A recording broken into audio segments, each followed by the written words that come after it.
what had me kind of hindered up by a little bit, but just trying to figure things out and trying to understand what was going on. But I guess I can best summarize it by saying sin drives people to make themselves great, even if it means they have to disobey God.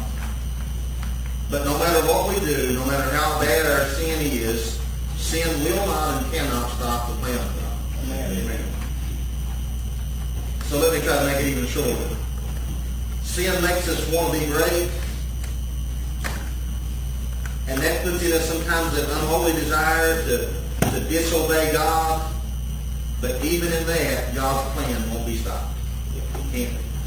There's three major points to consider tonight. They're not difficult. One, sin occurs when we attempt to glorify our names instead of glorifying God's name. Two, God's going to put an end to every kingdom that's not His. And three, God's ways are higher than our ways. Amen? Amen. Those are just 3 points to consider tonight. Now, the lesson tonight is actually on the Tower of Babel, or Babylon, right? It's on that. Now, this is one of mankind's really probably most spectacular displays of sinfulness. And it kind of shows our hearts, right? Because basically what happens is, in this account, this explains even today why we have so many different languages, so many different tongues, as the Bible calls them, right? It's because of what happened here in this story. But more than explaining language, more than explaining why people speak different languages, more than all that, what this story explains and what it really shows is the root cause of sin. It really gets down to the heart of the root cause of sin. We've been talking about sin in our studies before. But this lesson does a great job of helping us get down to the bottom of what sin is. Do me a favor, if you've got your books and you got a pen tonight, just take a minute and write at the top of the page in your book or on a piece of paper. If you don't have a pen, it's okay. You can just think of it in your mind. But write at the top of the page what you think the root cause of sin is. Like right now in your mind, what is the root cause? If you had to boil it all down to one singular thing, you said, I believe in 1 or 2 words, this is what causes sin. This is what it is. What would that be? You just write that down or think about it. Are you talking about mankind or just mankind? What is the root cause of our sin? In a word or two.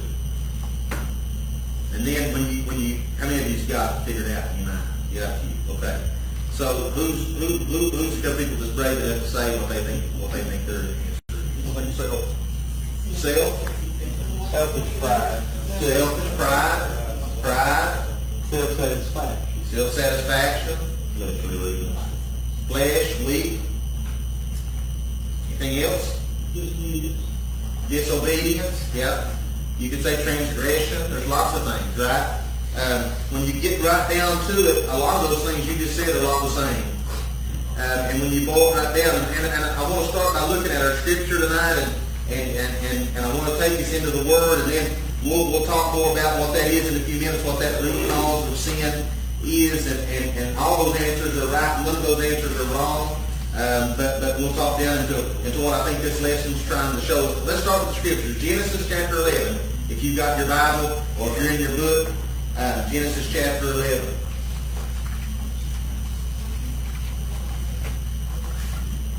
And at one time, the whole earth had the same language and vocabulary. And as people migrated from the east, they found a valley in the land of Shinar and settled there. They said to each other, come, let's make oven-fired bricks. Now that's what they made in Africa when I was there. That's what when they built a building that wasn't a hut, they used oven-fired bricks. They would take mud, they'd mix that mud up, and they'd shape it, and they'd put it on this thing, they'd put it in this, over top of this fire, and they'd let it bake. And it would cake until it got hard, then they'd take it out, and they'd pour water on it, and then they'd bake it again. And then they pour water on it, let it cool until it got hard enough, and then they put it in a pile, and they made their own bricks that way, through making them. And that's how they would build building, but the building that John and I slept in was made out of those, right? So that's what they were using here, these oven-fired bricks. They used bricks for stone and asphalt for mortar. And they said, come, let's build ourselves a city. Oh, wait a minute. Yeah, am I still on that? Yeah, come. Let's build ourselves a city and a tower with its top in the sky. Let's make a name for ourselves, otherwise we'll be scattered over the face of the whole earth. You see it? If you mark in your books or in your Bible, underline that last verse, verse 4. Let us make a name for ourselves, otherwise we'll be scattered over the face of the whole earth. It's a very important verse in this lesson because it shows us something that we all have to understand. Right? We have to understand that sin occurs, just like we said in the beginning, at our first point, sin occurs when we glorify our name instead of God's name. Amen? Yeah. That's when sin occurs. And you can see what they were doing here. Let us build ourselves a city and a tower with its top in the sky. Let us make a name for who? For God. For ourselves. Right? Otherwise, we'll be scattered over the face of the whole earth. Now, you've got to understand about this lesson. God is not upset that they're trying to build a city. God doesn't care if we build cities. God's not upset that they're building a tower. Right? He's not against towers. The problem here is not the city and it's not the tower. The problem is in their heart. The problem here is their hearts are sin. Their motivation is to build the city and to build the tower, and that motivation was corrupt because they specifically, to Brother Dave's point a few minutes ago, because they specifically were disobeying God. It's a very specific thing that they were doing. Let me show you what I mean when I say they were disobeying God. Look at Genesis chapter 1. In Genesis chapter 1, verse 28. Genesis chapter 1, verse 28. God blessed them, and God said to them, be fruitful, multiply, and do what?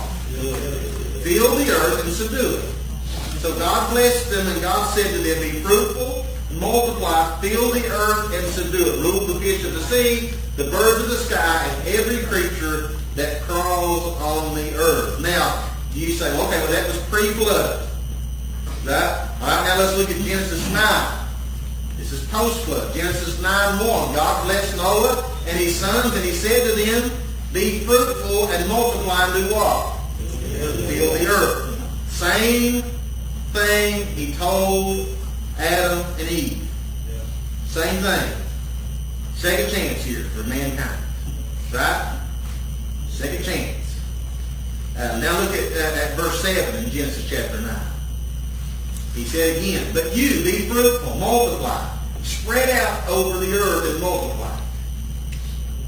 All right, can you see what he's saying there? Now, go back and look at verse 4 again in Genesis 11. They said, let us build ourselves a city and a tower with its top in the sky. Let us make a name for ourselves, right? Let us make a name for ourselves so that we, otherwise, we will be scattered out all over the face of the earth. In other words, they didn't want to separate from each other, but God told them that they were to spread out and cover the earth. You see it? Yeah. So there was a direct command from God. God said, I want you to go and fill the earth and subdue the earth. I want you to go out. I want you to multiply. I want you to push borders out, keep the whole earth I made for you. I want you to fill the whole earth. They wanted to stay in one place.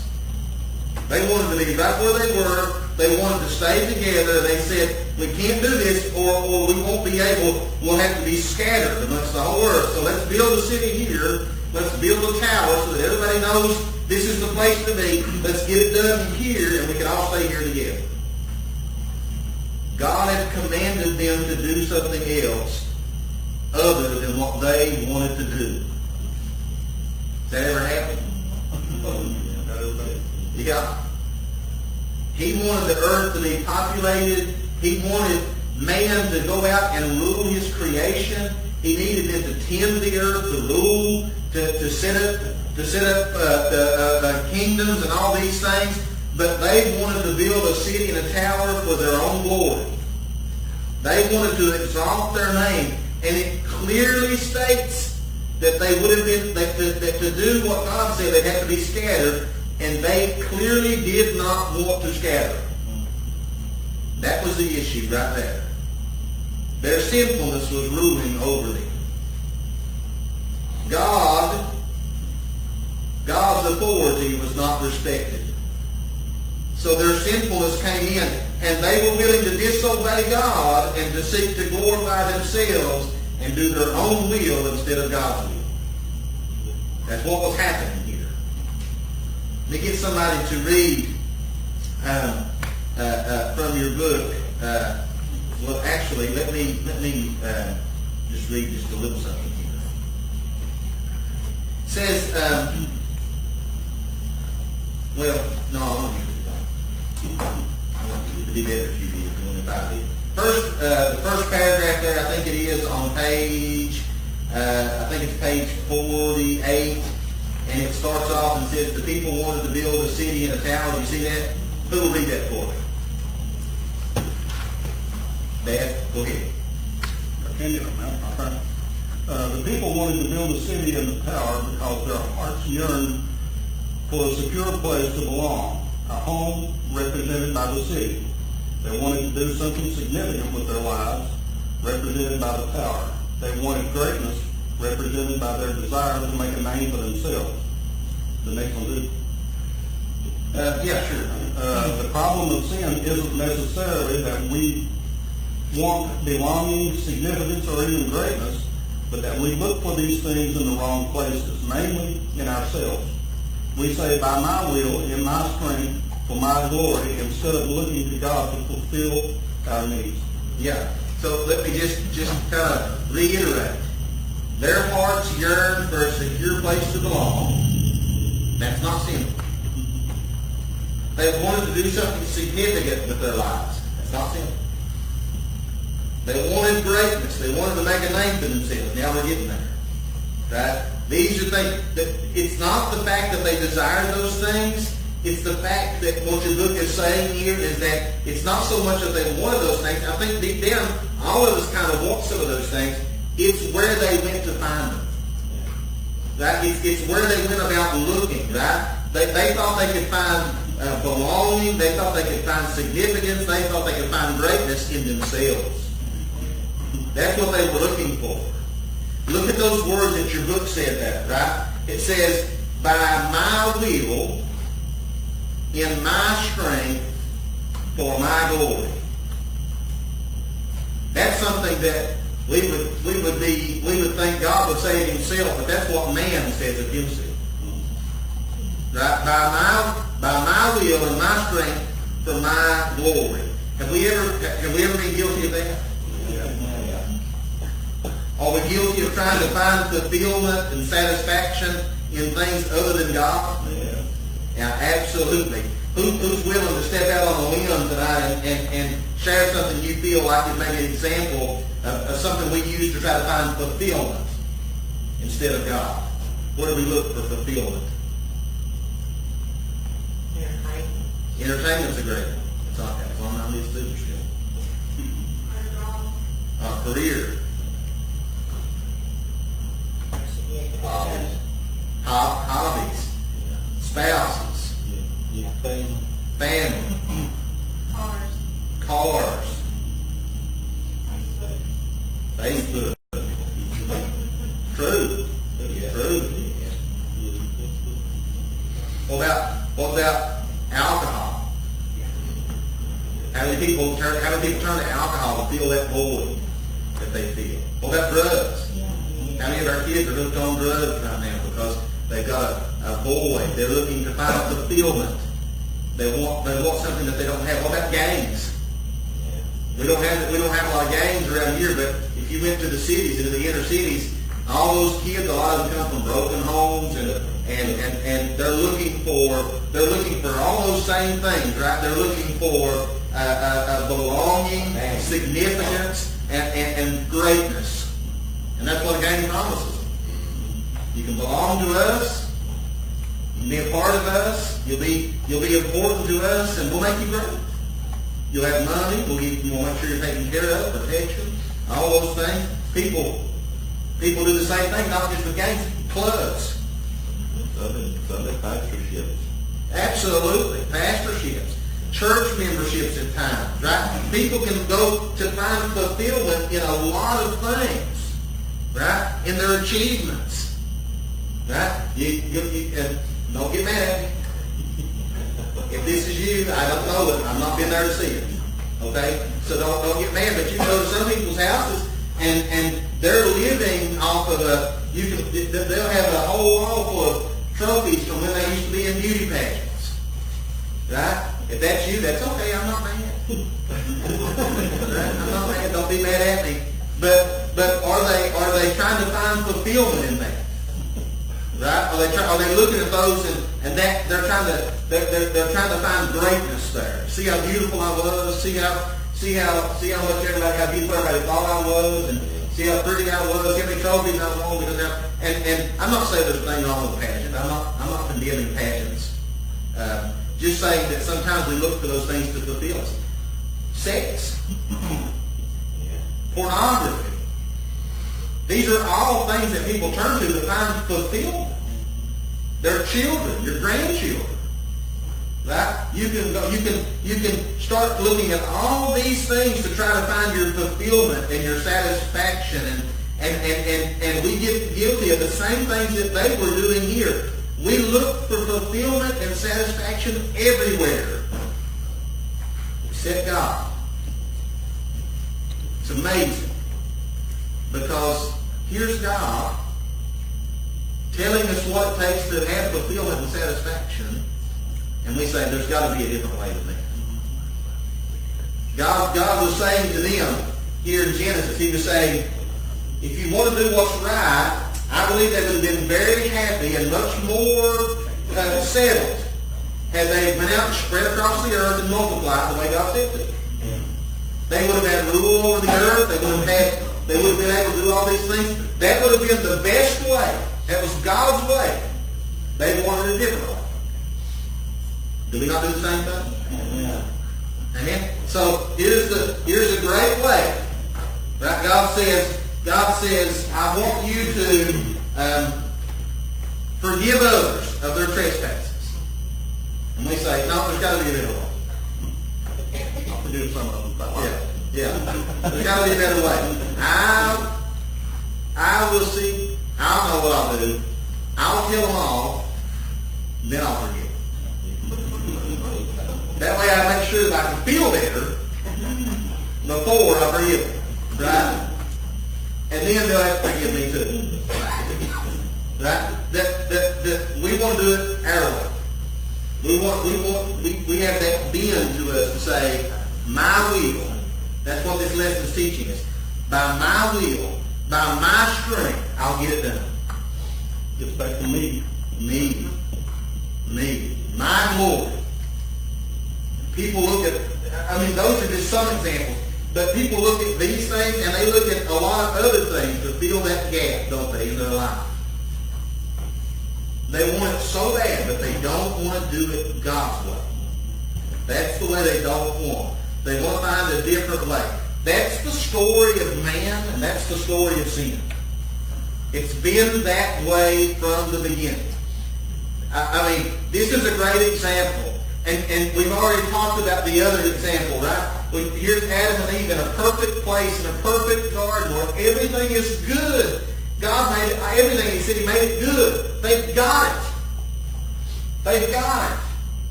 But God says, now, woman, don't eat this one tree. It wasn't a trick. He was protecting them. It was for their own good. It wasn't because He wanted to test their obedience. It wasn't because He was trying to try them and see if they were good people. It wasn't a setup or a trick. It was for their own good. Don't eat of that tree. If you do, it'll bring something with it. It brings the knowledge of good and evil. It'll bring death. the devil says, no, you won't die, you'll be like God. Well, they've seen God, right? I mean, in a context. God had come down and walked with them today, and they knew God, and they thought, yeah, I'm going to be like him. That'd be good. And they ate. That's what we've done from the beginning. That's what we still do today. Well, know this story is about something that happened thousands of years ago and today. It's just that it's still us right now. Right? It's still us. And the thing about it is, so here's the thing about sin. Not going to try to remember this. Sin doesn't begin with just an immoral act. That's not where sin begins. It begins with the heart that's behind the act. It begins with the heart behind that. When you study the Scriptures, that's why Babel here, is always used as an example or a picture of wickedness. When you really dive into the Scriptures, that uses them because their heart was set to wicked. They wanted to make a name for themselves. They wanted the glory that belonged to God. That's what they wanted, and they were willing to disobey God. They were willing to act out against God. They were willing to do anything to get it. And when you think about it, when I read this, I guess one of the reasons that I struggle with it so much is that there is a part of me, and even the book talks about, there is a part of me that thinks, what's the big deal? They were building a town.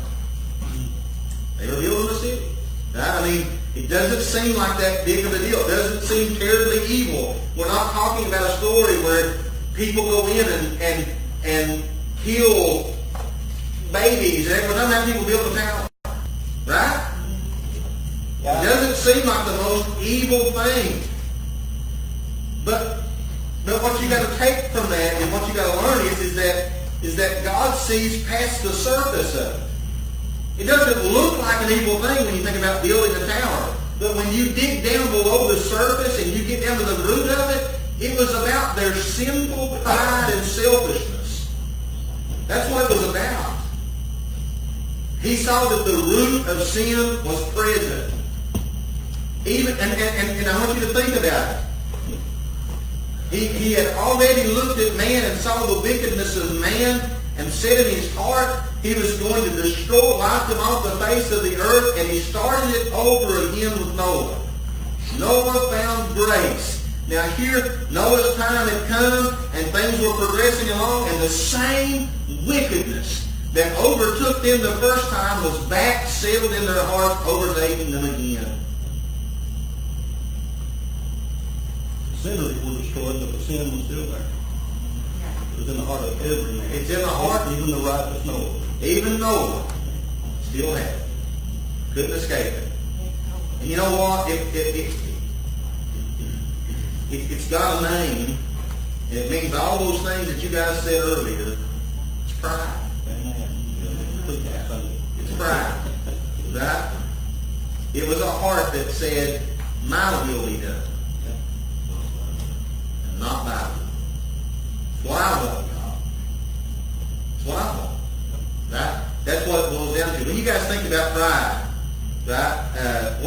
So we did preach on Sunday, ironically enough, right? It wasn't by design that way, but it just happened to be that way. When you guys think about pride, what do you think about? Like that message that God sent us Sunday. What rings to you about that message? Things you preached on. To me, to remember it, bring him into remembrance. With me, I would love to be down here this coming Sunday and see. I've been looking forward to seeing Alan and the those of the country. But God's got those plans for me, and I have to go in a different direction. If I don't obey His to go down that other direction, then I'm stuck here and see Him. Yeah, doing what your will is, not what God's will. Right. What else? What else sticks out about pride to you? What would you say to somebody today if you were talking to them about pride? How would you describe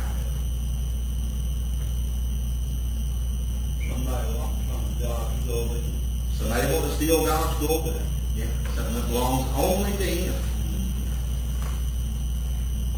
Some of the things you preached on Sunday, I never seen it really opened my eyes. And I found myself guilty in that already. It's deceitful. It's so. It doesn't seem bad. It doesn't really look bad, when you look at it.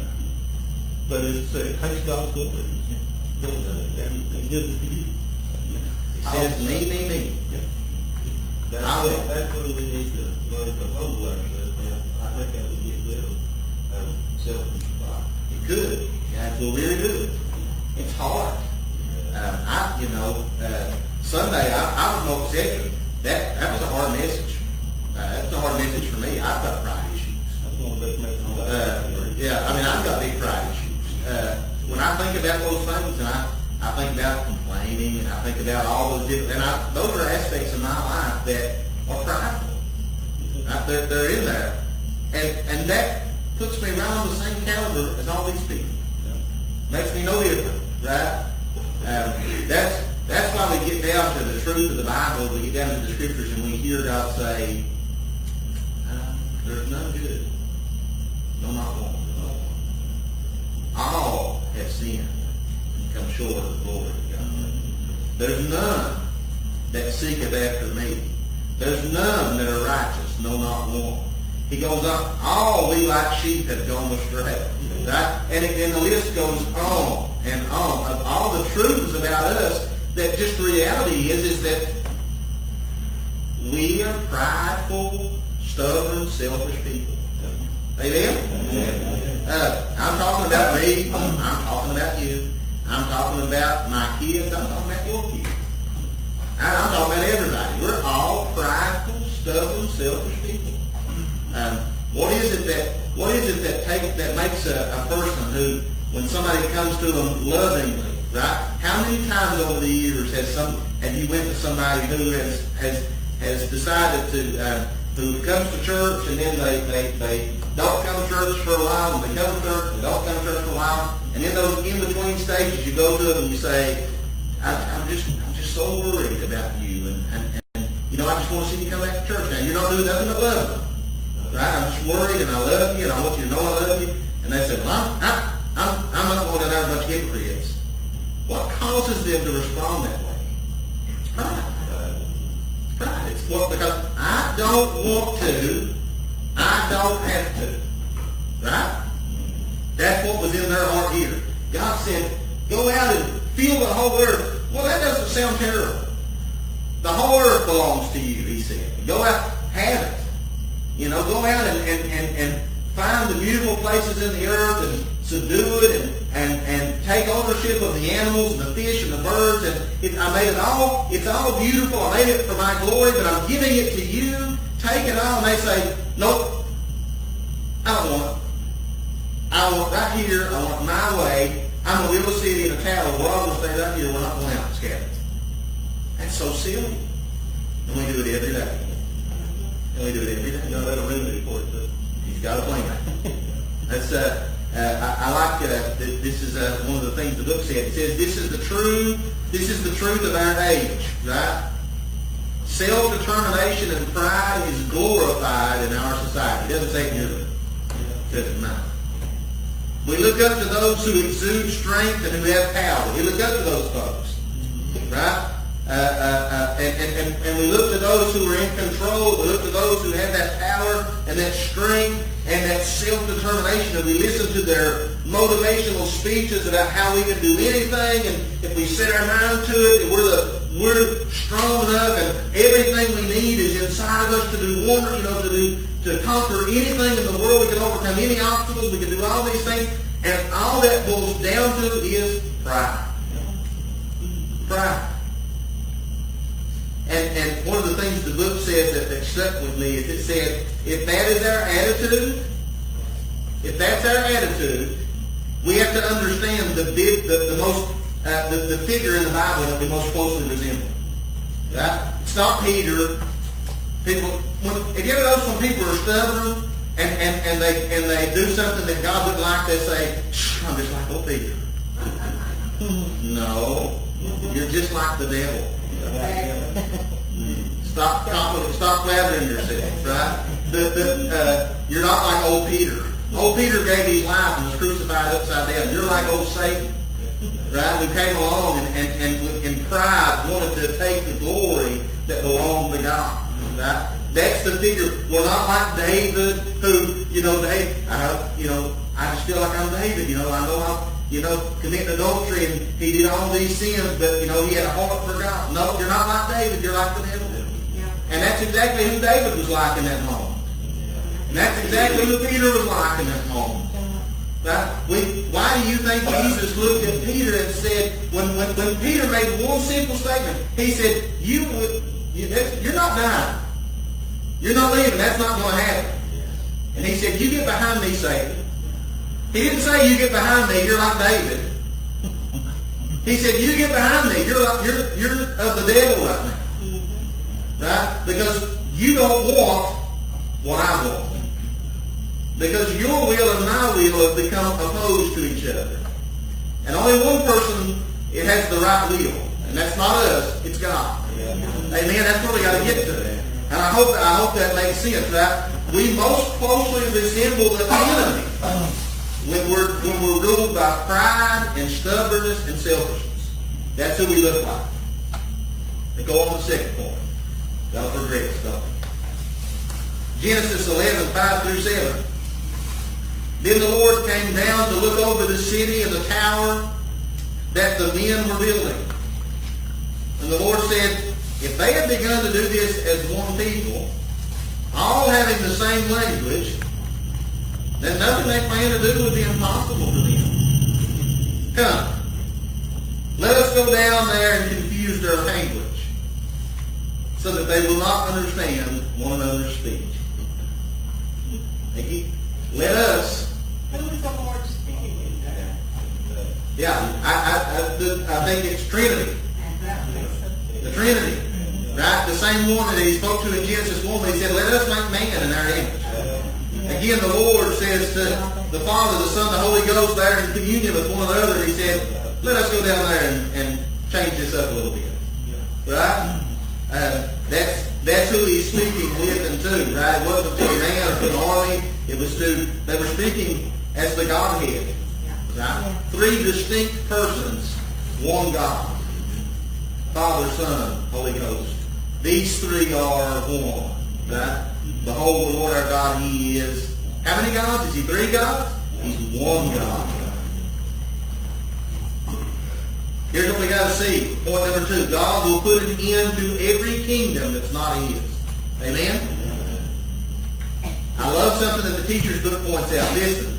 Most of us tend to assume that God is more or less. Now this is important. I learned from this a lot right here. I thought about it and I agree with it. Most of us tend to assume that God is more or less just like us. As Christians, we don't do it intentionally, but we do it practically. We conceive of the God of the Bible as just a bigger, smarter, better version of us. Amen? Amen. Now, we don't like to think of it that way, but the reality is that's the way, like I said, we don't do it intentionally and we don't admit it out loud, but when you boil it down, we want God to feel the way we think God feels and thinks the way we feel and think. But He doesn't. It's not the same. It's not the same. When you go back and look at those verses we just read, you see something. You see the words there, the Lord came down. Right? He came down.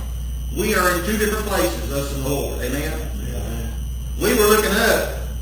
We were thinking, okay, if I build a tower that goes all the way up there, then I'll be something. Yeah. God looked down on it and saw it as puny and little. He saw it from way up where He is, and we were looking at it down here and thought, man, that'd be something. We could go to Chicago or New York or that place in where is it in Dubai that has the tallest building in the world. We could look up and say, my goodness. And God looks down from where He is and says, that's nothing. Right? That's nothing. It's puny. It was pitiful and small. God had to stoop down to even see it. You know, when you think about it, look in your book, page 49 for just a moment. There's a paragraph in there. Who would read it for me? It starts off by saying, God is by no means threatened. Who's got that? God is by no means threatened by humanity's rebellion against him. His majesty is hardly threatened by a pile of bricks, but that does not mean he will ignore our sin either. God is jealous for his glory, and he will not allow anything to detract from it. This is why, in one way or another, at one time or another, God puts an end to every kingdom that is not his. Amen. Yeah. God is not threatened by our rebellion. Yeah. In no way does God look at us and say, I got to do something. Yeah. I got to do something. They're going to take over heaven. He's not threatened by us. He's not threatened by that at all, but he won't ignore our sin, will he? Yeah. He won't ignore it because he told us not to. Right? And so he comes and he looks at it. Now, for those of us that grew up in church, some of you did, some of us didn't, but you grew up or you've been in church a long time, you may notice about yourself something that the book pointed out. There are a lot of details to some Bible stories that we think we remember, but didn't actually happen. And this may be one of them. How many, be honest, don't lie, be ashamed to be blind in church house? It is. It is. I'm just making a point. I'm making it worse than what it really is. I'm really trying to lay it on thick. How many of you thought in this story that God wore the tower down? I hadn't thought of that. Yeah. That God took, a lot of times when you hear somebody tell this story, Michelle said, yeah. And I probably, if somebody would have asked me, I would have said God destroyed it. Just because it seems, Not probably would have said. yeah. Just because it seems like, in my mind, that's what happened. Yeah. He just stopped. He didn't tear it down. He didn't tear it down. And that's important because God left that tower there. And he left it there to become a monument, a memorial of their rebellion. Right? He left it there for them to look at and to think, what do we do? In one moment, they went from all being able to communicate with each other so they could understand each other's languages. Can you imagine how that felt? It'd be like me hollering there at Joelle and saying, Joelle, come over here and say it. And she looks at me like, I have no idea why you're talking mumble jumble. She could just understand me a minute ago, right? And now they're all confused. And here, and all of it has went to naught. Now they can't work together. Now they can't build this tower together. Nobody can tell who what to do next. Nobody knows what they're supposed to be doing. It's all just confusion. And the tower stops, but it stands. As a reminder. Something happened here. Something bad. The book calls those towers of disappointment. God let that tower be unfinished, and he let it decay right before their eyes. He let it stand there until it finally fell. And it would stand as a reminder of the consequence of rebellion against God. It's a warning about where sin takes you. It brings about confusion and heartache and disunity and failure. And that's a great lesson for us because what God will often do with us is he'll frustrate or he'll stop our wicked plans. Amen? I'm thankful that he does that. Amen. I'm thankful that he does that. But he'll leave the broken towers in their place. And he does that as a reminder to us that he's God. Besides him, there's none other. And that his grace is still sufficient for us. Amen? Amen. Broken towers, the book says, often feels like judgments against us. And in a sense they are. But I love this, any judgment before the final judgment is merciful. Any judgment before the final judgment is merciful because it has the power to wake us up before it's too late. Amen? That's good. Whoever wrote that, that was good. These little small judgments in our life, these are God's warnings to us. Amen? They're towers of disappointment that scream out, don't go down that path again. Don't make this mistake again, right? It'll leave your life empty. It'll cause confusion. It's going to cause disunity. It's going to destroy you. Don't do it again. Now let me ask you. You guys have been good participants so far.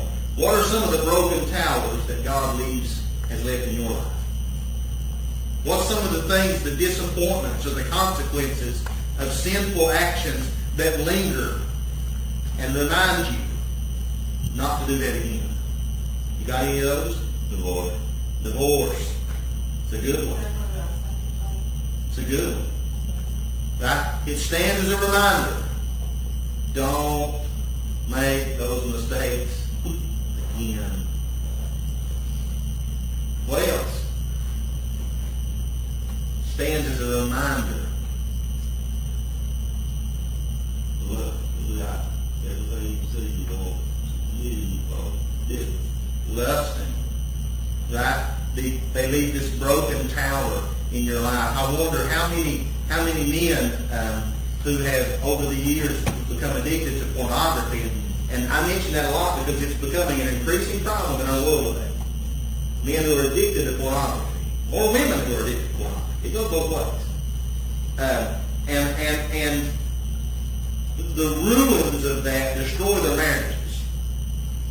Right? And their marriages become miserable, unhappy things, and often leads to divorce. This pornography does. And it stands that divorcee is standing as a reminder of what pornography has the power to do. It has the power to ruin something. Right? And that's just an example. Right? What about when you drive down the road, and it's not always this way, so please don't misunderstand, but you drive down the road and you look over on the side of the road and somebody stuck a cross on the hillside where somebody's had a car accident and died. It stands as a reminder. Right? Or you. When the other day I had to do a wedding on Saturday. I married a couple on Saturday, and I had to park in a place where as I was walking to the place where they get married, I passed by a cemetery. And I looked at all those tombstones. They stand as a reminder. Yeah. They stand as a reminder. You go by, and one of the most powerful things you could probably do if you had a child or a teenager that got addicted to drugs is you take them to a place where there's people there who are trying to get their lives cleaned up and show them what the impacts of those drugs are. When they're taking drugs now, it seems like fun. Show them 10 years from now what it looks like. Show them somebody who's trying to fight to get out of it, and they've ruined their body looks like they've aged 40 years. You've seen pictures of people on meth before? It absolutely wreaks havoc on you. The prison's a good reminder. Prison is a great reminder. Drive by one or go to the prison ministry and look at it. Go in there and it stands as a reminder. There's consequences to our sin. Yeah. God judges sin. Right? There's consequences. Let's go. I could tell somebody from experience something I went through. I moved out away from here when I was young, and I joined the band, and I started playing music, and I really thought I was somebody. I really thought that I just had the world out of there. And I was drinking, doing drugs, doing whatever I wanted to do that was fun. And I'll tell you where I ended up. I ended up out of that band, living in an attic in a brick house, an alcoholic drunk, sitting on the floor until I was gnawed off every night. That's what that got me. It wasn't glamorous, it's not fun like people think it is. That band ain't going to be there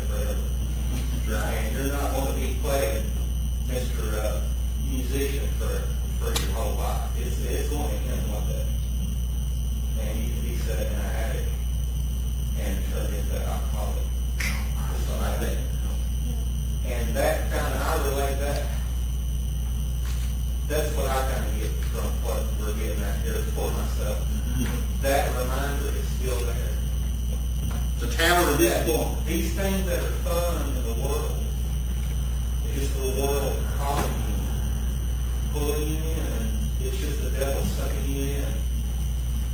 It's just for a short time, it's just for a season that it's fun. Yeah. You know? But thank God now I'm not an alcoholic anymore. Praise the Lord. Drugs or alcoholic years. Praise So the hold Lord. the Lord is. Amen. God gets the glory for that. If those are towers of disappointment, talk to a man or a woman who has who got mixed up in an affair, committed adultery on their spouse, and they're still together with their spouse, but they've committed an affair, and when they when you see them leave and their spouse wants to know where they're going, when they'll be back, it's towers of disappointment. Now trust is gone. There's a consequence. It's a consequence. It's something. God, yes, when you pray and ask God to forgive you that sin, it's forgiven. But the tower still stands. Amen. Amen? The tower still stands. It doesn't easily go away. Now over time it may decay and its consequences seem less significant to you as far as you remember the sinfulness of it, you remember the mistake, but you've long since defeated the sin by the grace of God. But the tower for a while stands. It's a powerful lesson in the book. Who might read in page 49 of your book, the paragraph that starts with the idols of our lives promise so much.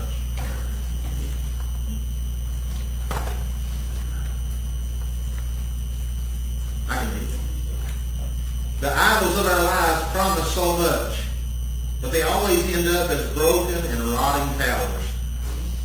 They promise safety, security, to make us beautiful, significant, and loved. But even as we diligently try to build our godless towers, God himself comes along and knocks the tools right out of our hands. Not out of spite, but for our good. That our disappointments and our broken towers would drive us to return to the love of God. Amen? Amen. Well written. Well written. I would say there's a question in your book there. It says, what would change if we began to see the broken towers in our lives, our areas of disappointment and pain, as God's merciful attempt to draw us back to himself? And that would be a question that you can answer for yourself. Right? What would change? What wouldn't change? Everything would change. Right? Everything will change. So we need to think about those things. Let's move on to our last point together. Genesis 11, 8, and 9.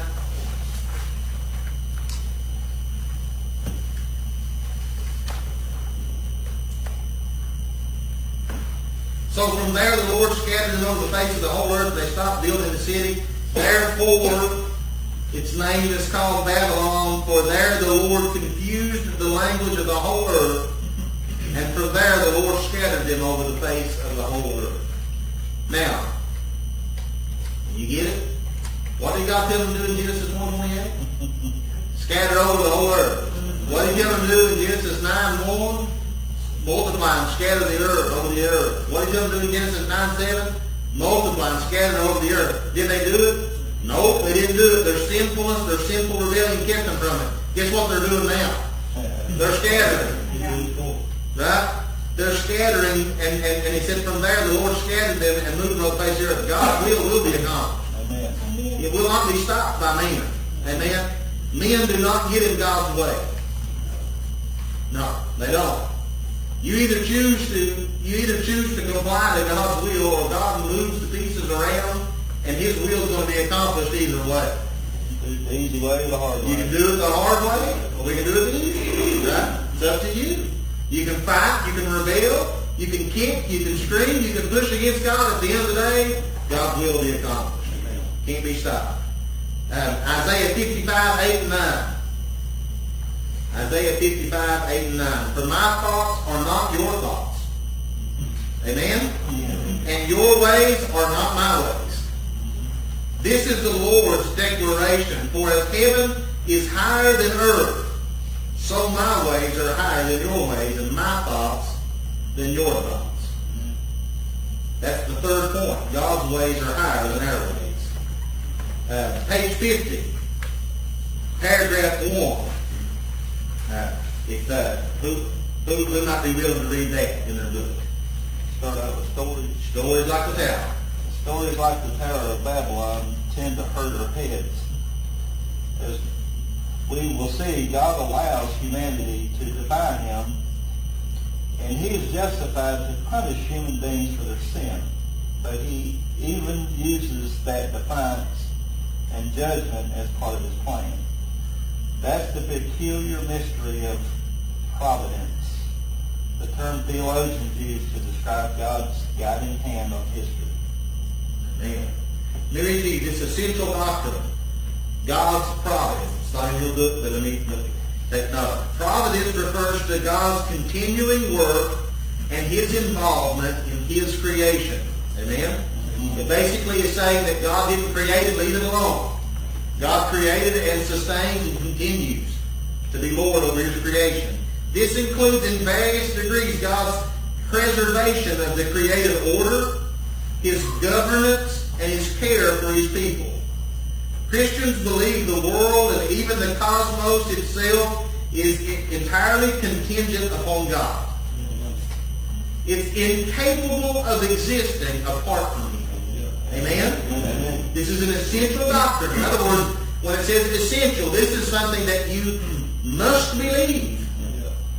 Right? That this world, everything in it, and everything that we have yet to even discover in the universes, in the cosmos, in space, none of it would exist, and none of it could remain existing without God. Amen? Christians also believe in God's personal and direct intervention in the world. He does not have a hands-off approach to creation. That affects not only the natural order, but it affects individuals and events within human history. Amen? God is involved down to the individual level with us. Right? I tell people at work all the time, I'll say, I don't want to have to get in the weeds. Don't have to dig in the weeds. God's in the weeds. Amen? He every day he's in the weeds. All the way down to the feeding of the sparrows. Knowing which one falls today and which one gets up. He knows it all. If he wasn't, why would we even pray? Why would we do any of it? So let me read to you just a little bit more here. Because here's what we got to realize tonight. Actually, I won't read it, I'll just summarize it. This is an important note for you. Right? If you want to make notes, this is a good one. If we make our faith contingent on being able to figure everything out, we'll never make it. Amen? Amen. If our belief in God is contingent upon being able to have every question answered and have full understanding of everything, we'll never make it. Amen. There's always going to be one more question. There's always going to be one more book that we could read to get an answer. There's always going to be one more conference we can attend. Here's the thing. It always amazes me. People want to make everything, right? They want everything in Christianity and religion to make 100% sense. It has to make, they have to know the why behind every aspect of everything. And we should study, and I hope that we can answer the best we can. Amen? But that is not true in any other aspect of their life. I thought about it today, and I thought, the other day I had to go to the doctor. Right? Let's say the doctor says your blood pressure's high. You go to the doctor, and he says, your blood pressure's up. It's 140 over 100. It's up. It's too high. Your blood pressure should be 120 over 70. Here's some medicine. Take this and get your blood pressure down. You know what people do? Take it. They never say, I want to understand Doc, I want you to fully explain to me why my blood pressure should be 120 over 70. How does the heart work? How do you know 120 over 70 is the right number? They never say those things. They just assume this guy says it should be 120/70. Mine's not. I better take this pill. Right? I mean, that's exactly the way it works. There's no question. They don't say, Doc, what do you think's, what do you think's, what about, maybe it should be 130/80. How do you do that? They don't say, well, I think there's definitely such a thing as blood pressure. But I don't know that you got the right kind of it. How do you know your blood pressure number's right and somebody else's blood pressure number's not right? They don't assume those things. It's just a given. It's 120/70.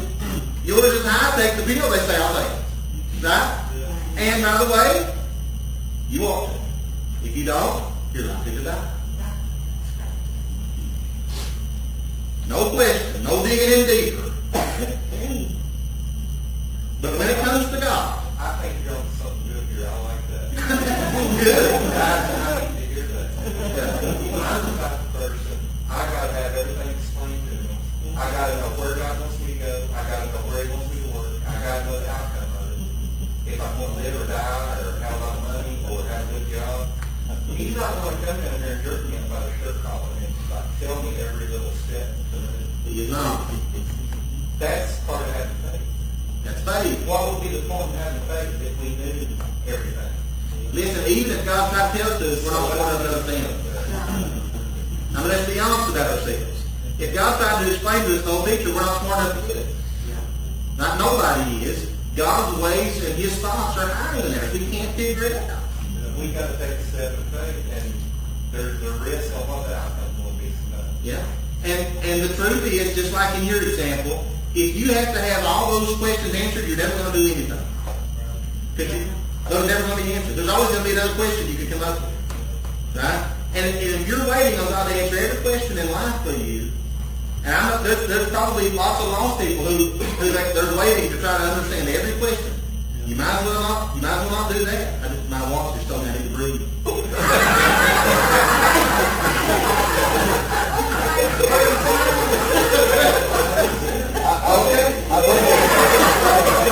I believe it's pretty indication.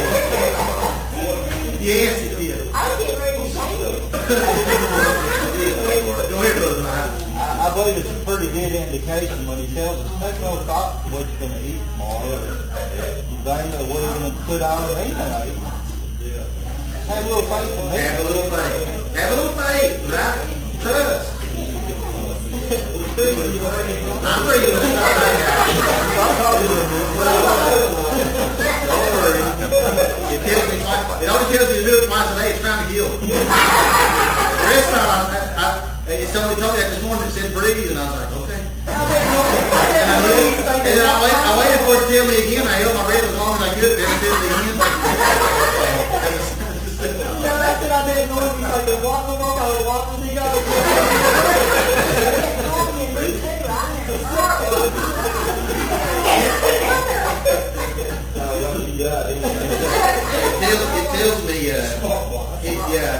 It even tells me if my heart rate gets too high or too low, it tells me, you gotta relax a little. Calm down. Lose your chance. Oh, he's... 120/70. Yeah. True. True. But here's the thing, right? Whether you trust and what you trust is really up to you. Right? I'll give you another example. You drive over bridges. Sometimes bridges fall in.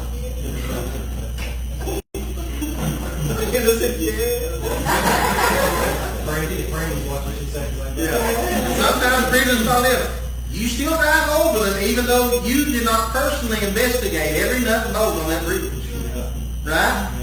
You say, I gotta go over. I don't know if everything on the bridge was built to code. I don't know if every nut and bolt is tightened the way it ought to be. I don't know if it was built by the corrupt government. Right? I don't know what contractor came in and took shortcuts to save money. I don't know. But what's over there, I want to go to. you drive across the bridge. Right? You drive across the bridge. When you think about things from that perspective, right, you've got to understand every aspect of something. Right? If you have to understand every aspect of something before you can believe it, you're never going to be able to believe it. Because God's ways are high above our ways. And God's thoughts are high above our thoughts. There's nothing wrong with getting answers. But there's some questions that don't have answers.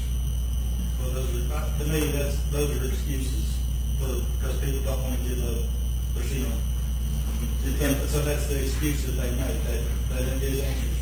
These questions answered before they can believe in God or believe in Christ or whatever. It's just excuses because they don't want to understand. A lot of it's true. A lot of it's just excuses. A lot of it are people who genuinely do want to understand. But part of faith is being able to understand that you can't understand. Like, I get it.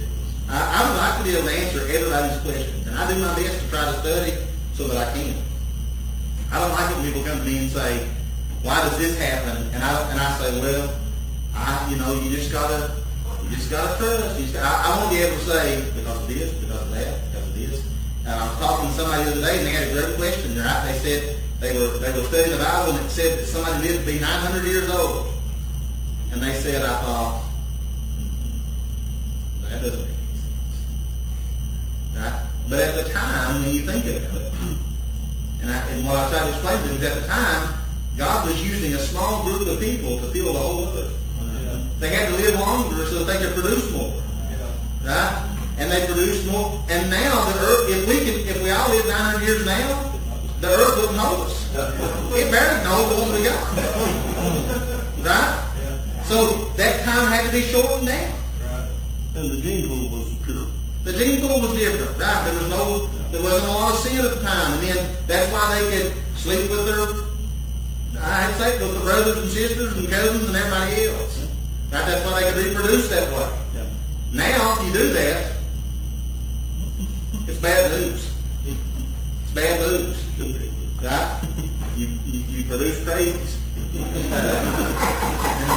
Like me, right?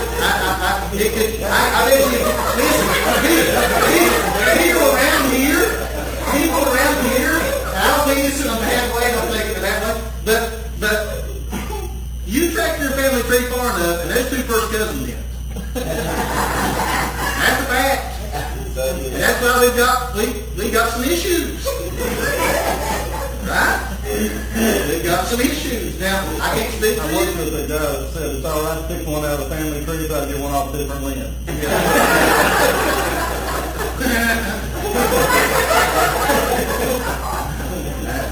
We're way off from my view. Yeah, in that. There's lots of things in life that we want God to be able to explain to us. That we just, even if He said, even if he revealed the mystery to us, we wouldn't still understand the purpose. We can't see the big picture. We're talking about a God who knew the end from the beginning. We're not talking about a God who's figuring out as He goes along. He already knows it all. Right? So we either believe that and trust it or we don't. Amen? Amen. Hold to it. Let me read to you Genesis 11, 8 and 9. Genesis 11, 8 and 9. Chess, is there a problem? No. No. You're looking at that camera like there must be something wrong with it. Me and Dave's working on the squeal. No, okay. Genesis 11, 8 and 9. So from there the Lord scattered them throughout the earth, and they stopped building the city. Therefore it's called Babylon, for there the Lord confused the language of the whole earth. And from there the Lord scattered them throughout the earth. Let me read to you in your book on page 50. Humanity attempted to build a tower to regain what they lost in their rebellion against God, but they failed miserably. On account of God's judgment for their prideful sin, their project ended in confusion and disunity. Yet God would redeem these circumstances. God's image bearers were now scattered to fill the earth as He had commanded them. And one day, the gospel will accomplish the inverse of Babylon. Despite their many languages, human beings will be united in proclaiming not their own glory, but the glory of God and our salvation through Jesus. Amen. Bible says one day, and I always think about it because it's one of the verses that God brought to mind when we were standing in Africa in a tent, that one day God will unite all nations, all tongues, all kindreds together. And they'll come together and they'll worship the Lord together. And those languages will become one. Amen. And that work began at Pentecost. It began there. He showed us a glimpse at Pentecost. A glimpse. Because here's what happened. The Spirit came. And like a mighty rushing wind, the Bible said men began to speak in tongues. And every man heard them in their own language. Right? Here every language was confused, but when God's Spirit came, there was unity. The men began to speak in a language that everybody could understand. Now, isn't that amazing? All that time ago, God confused the languages. And here He's given us a picture. I'm going to bring it back. I'm going to redeem it to what it's supposed to be. Right? And He started that work there, and that work will conclude in heaven. When we all are united together in Him. One nation. Right? One kindred. One family of God. One tongue in Him. It'll all be good. We won't need an interpreter there. Amen? Don't matter what language they speak. We won't need an interpreter there. But we don't, and I won't read that part because it's kind of gave to you already. How should the fact that God is breaking down barriers to the gospel of Jesus impact how we live in a broken and scattered world? Well, you can answer that one for yourself, but basically you should just see that the gospel is the ultimate solution to the struggles and division of the world. The gospel is what reunites. That's why God is passionate that He hates division. Because the redeeming, one of the redeeming principles of the gospel is that it brings us back together. We're already divided when we come back together. My mission. The human heart is made to build. We can build towers of our own strength and might, or we can participate in what God is building. A structure of eternal significance. Through the work of His Son and the Spirit, God is building Jesus' tower of refuge that we can run into and be saved. And it's represented in His body, the church. Oh. Now, here's where the missional application comes in. You want to be building your tower so that God can tear it down and confuse it? And you can have a tower of disappointment lingering because you spent your whole life trying to build up your own kingdom, only to see that at the end it brought nothing? Or do you want to build up God's kingdom? Because God said, if you want to build my tower, there's one place to do it. You build up the church, that's my tower. Amen. The church is my tower. That church is built on the chief cornerstone, Jesus Christ. Amen? Question is, what tower will you be a part of building? Will you try to build a monument to yourself or a monument to God's glory and grace in Jesus Christ? Man, at the end of your life, the end of it all, wouldn't you like to feel like you invested yourself into something of eternal significance? Amen. Wouldn't you like to feel like, wouldn't you like to have the comfort of knowing that you didn't waste your life trying to build up your own tower? A monument to how great you are. Instead, you'd like to build up a tower, the monument of how great God is. One of the things that I read said, and he wasn't a perfect man either. I'm not saying that he was. But Billy Graham spent his life preaching the gospel.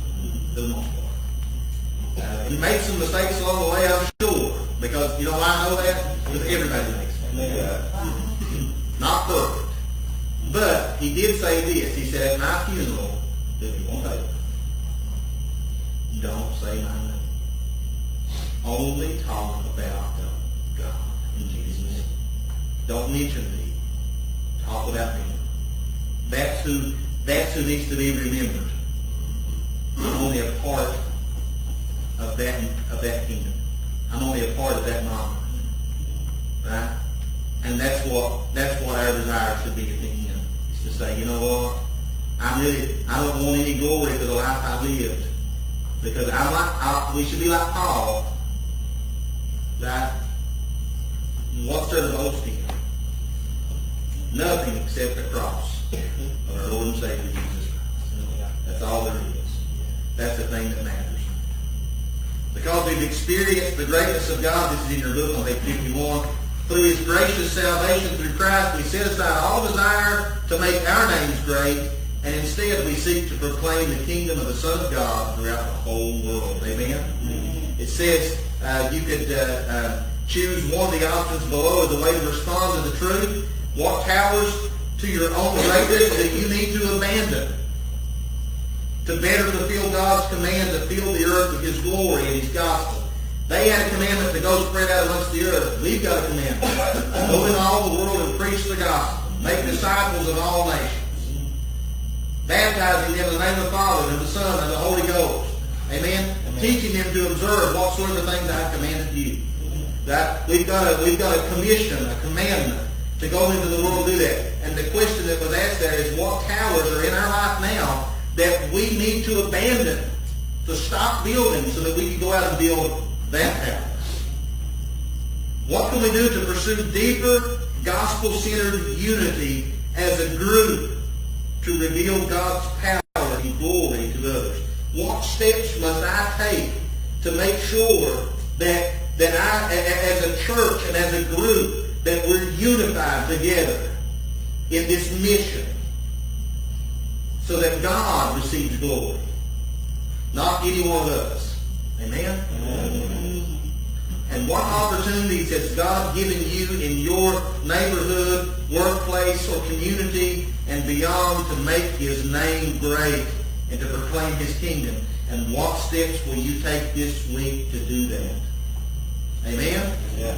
Good questions. Good questions. Any comments before we close in a word of prayer? Any thoughts about the lesson? I read this. It's a good stuff. It's a good stuff. I like what you said about the leader, the gospel we have with that too, where he said that he's got testimony about don't want to leave a legacy. Yeah. Passing the train. That's the same thing we said about the library when they did it. He said that if something comes, what's wrong with it, it's about me, not Christ. What else? Other comments about tonight's lesson? What about you? It's been a good lesson for me. Appreciate the partnership as we teach it. You guys respond and talk and help read. I appreciate that very much. I appreciate your attendance tonight. Pray that God will bless you. I pray that because you came, God will speak to your hearts and remind you of some good truths. Amen. And encourage you along the way. Nothing else, let's close out with a prayer. Father, we thank you and we love you. We give you all the praise and the honor and glory, God. God, teach us to be able to say, not my will, but thy will be done. Help us, God, with our pride issues, God, our stubbornness, God. Help us with our self-centered and self-seeking attitudes. God, when I say us, I mean me. Help me to serve you. And help my focus be your kingdom, not my kingdom. Let us pour ourselves into your church, into the body of Christ, that we may be able to make a legacy, God, a life that a dark world can look at and say, I don't know what it is, but I gotta have it. And they may come. God, we continue to pray and ask, God, We're grateful for the answered prayers, Lord, that we continue to pray and ask that, God, as people drive by this church, Lord, that they would feel the love that you have and the love that we have, Lord. They'd be compelled to come in and they hear the gospel, they hear the truth, and their hearts will be pricked back, God. Lord, I pray, God, for those prayer requests that went up today, Lord, the needs and the hurts and the pains and the problems, God, that your will be accomplished in them, God. And that if it be your will, God, that you would heal and touch the way that you can. Thank you, Lord, for our church family, for those that's gathered together to study with us tonight, Lord, those that was able to watch online, we pray for them, God. We thank you so much for all that you do for us. We ask your blessings in the name